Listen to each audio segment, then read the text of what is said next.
Hello? You know you gotta pay for that, right? Hey, come on.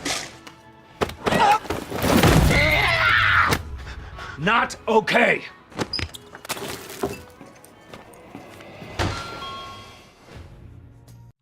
Well, I guess it's time to do another one of these, I don't know what you would call it. Oh, yeah. Yeah, the film reviews. That's right. Today we're trying something a little different. We're getting 2 film reviews for the price of 1, folks. And what films this time around, you may be wondering?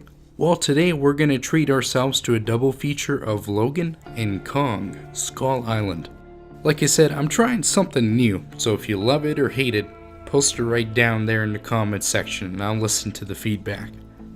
But anyway, first up we have the final outing for Hugh Jackman and Patrick Stewart from the X-Men franchise in Logan. Logan is directed by James Mangold, who also directed Wolverine vs. Kamen Rider, I mean the Wolverine. He comes back to the director's chair to make a smaller, more personal take on the superhero movie. Logan, being on a smaller scale and on a smaller budget, allowed the director to get away with a hard R rating, which allowed the violence to be bloody and visceral. And I guess you get to see Hugh Jackman drop a few F-bombs every 2 seconds. In Logan, or Wolverine as you probably know him, is down and out and in a rut. He lives practically homeless with Charles or Professor X in the near practically almost the same future of 2030, which I'm gonna be honest here, it's probably not that far of a stretch. He drives for hire around in his limo and makes money so he can give Charles medication so his mind doesn't kill everybody. But that all changes when he's tasked with delivering X-23, an escaped mutant child, to the Canadian border where lies Eden, a safe haven for mutants. Trailing behind him is Boyd Holbrook as Metal Arm Private Security Man, who I'm sure has a real name, but I honestly don't remember it. P.S. It's actually Donald Pierce, leader of the Reavers, which is a whole PMC of metal-armed goons. And really, that's about as complex as the plot gets, but really, that's a really good thing here.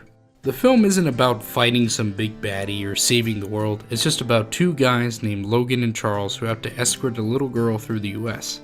But the crux of the film is on those 3 characters, the vast legacies that they have clawed in their path, and ultimately the conclusion of those characters. It's not an exaggeration to say Hugh Jackman and Patrick Stewart are at their best as their respective roles. The chemistry between the 2 is sublime. It definitely helps that we have some honestly fresh and interesting concepts to see, like what happens when the most powerful mind in the world starts developing a degenerative brain disorder. Or Logan being so completely tired and fatigued of years of ripping people to shreds. Though that really makes for great performances, we've always seen Logan do the whole, "Nah, I don't want to do it" spiel. But we've never seen him so tired that he's not even sure if he can do it, let alone if he wants to do it. Unfortunately, not all the cast shares the same levels of performances or writing. The villains of the film are unfortunately pretty damn weak. They just sort of show up every once in a while to make for a fight sequence. Granted, the more personal fight sequences are pretty great. Personally, I've always been waiting for the visuals and effects to reflect what it would actually look like if some borderline psycho with adamantium claws went feral on some goons. It's just a shame that the villains don't really bring too much meaning to these fight sequences. Hell, there's a new villain that comes halfway through the film that's downright schlocky, but I won't spoil it for you guys.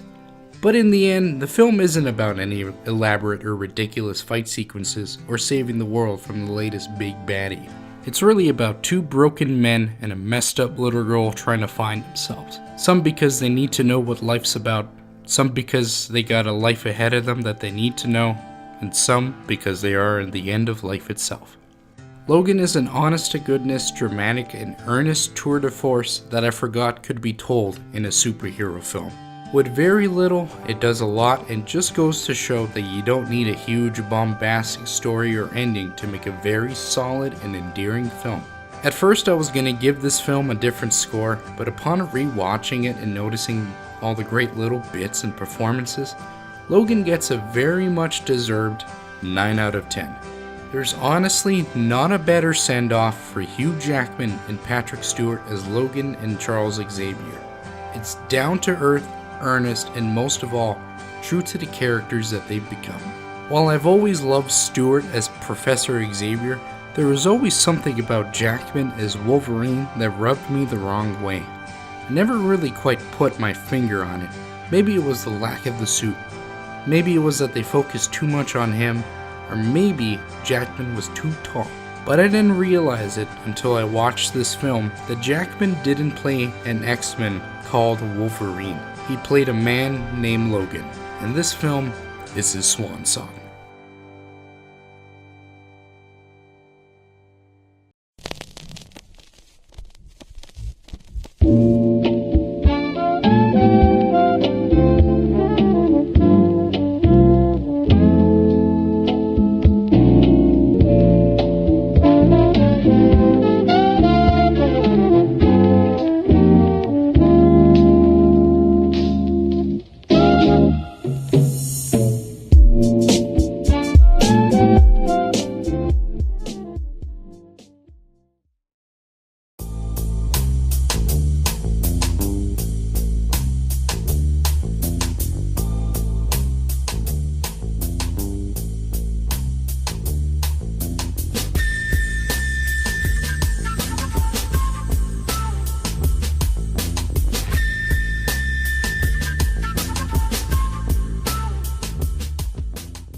Well, now that we're back, we're gonna talk about some guerrilla warfare, about some damn Kong.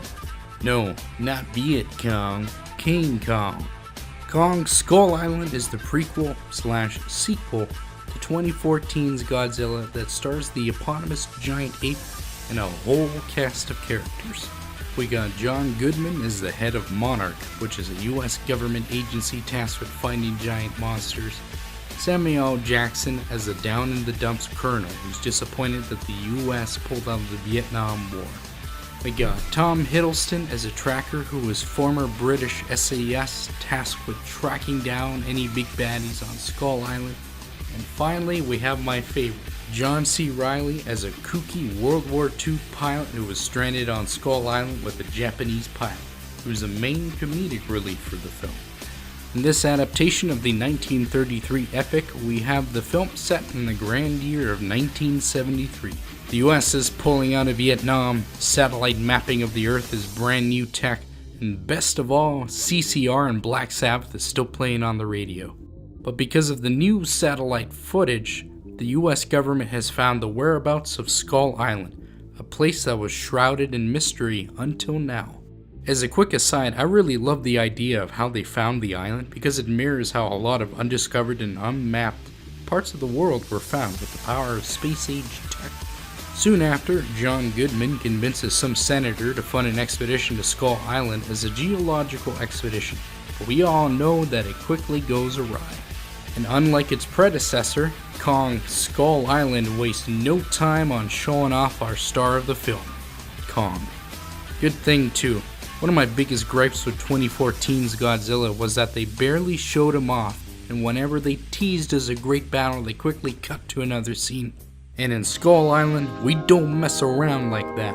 Before long, Kong is out and in his prime doing the best that he does, being the king of the island. Now when the situation quickly goes awry is when we are produced with the sort of film that I didn't even know we needed. Essentially, without spoiling it too much, you're going to get an Apocalypse Now/Platoon Vietnam War film. But when American GIs yell, "Yo, Charlie in the trees!" it ain't Viet Cong, it's probably a giant ass spider.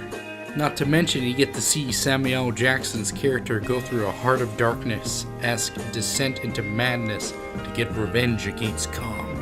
The thing is that the film doesn't just replicate the feeling of Vietnam War film in tone, but also in cinematography. There are plentiful, beautiful shots of the island, helicopters flying in formation, and of course, the famous sun silhouette shot. Matter of fact, there's tons of great shots which show the comparison between the lowly soldier and the titanic magnificence of Kong. As I said earlier, because of the era the film takes place in, be prepared to hear tons of great tracks from the period, ranging from Bowie to Sabbath to CCR to Jefferson's Starship. I don't know about you, but hearing these songs from the door of a Huey with an M60 light machine gun poking out of it is a little weakness of mine. I just love it. Now, not all the film is great. There are a few flaws, prime of which is that the film is overcast. There's so many big names in the picture that the film doesn't have the time to give each actor a decent amount of time. In the end, my favorite performance ended up being John C. Reilly as the kooky pilot because, well, big shock, he's good at playing kooky people. It doesn't help that the script isn't anything to write home about. While it functions for the film, I kinda wish they could have done something more with it. But honestly, that's about it. The only real gripe I have is that there's no dinosaurs in Skull Island, which sort of saddens me. Come on, man, really? No dinosaurs? But on the other hand, they did make it with a few nods to the Toho Godzilla vs. King Kong film, prime of which is a nice giant octopus.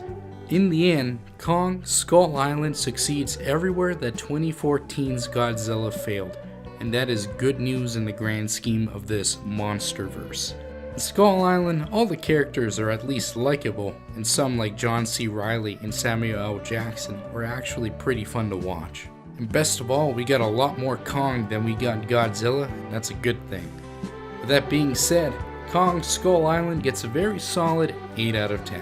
Kong was an absolute blast to watch and represents exciting prospect for future kaiju films from Legendary, especially if the post-credits scene is to be believed. Now that the review is done, this is the first time that I've done a double film review in this format. I'm not gonna lie, usually I have trouble talking about a movie that isn't Star Wars for longer than 10 minutes, not to mention finding good trailer footage to use that isn't recycled. So if you enjoyed this new format, make sure to like the video, comment what you love about it, and if you haven't yet, subscribe for more content from the likes of me, if you enjoy it. And with that, I'm Tom the Chosen One, trying to fight this damn dirty ape, and I'll see you guys next time.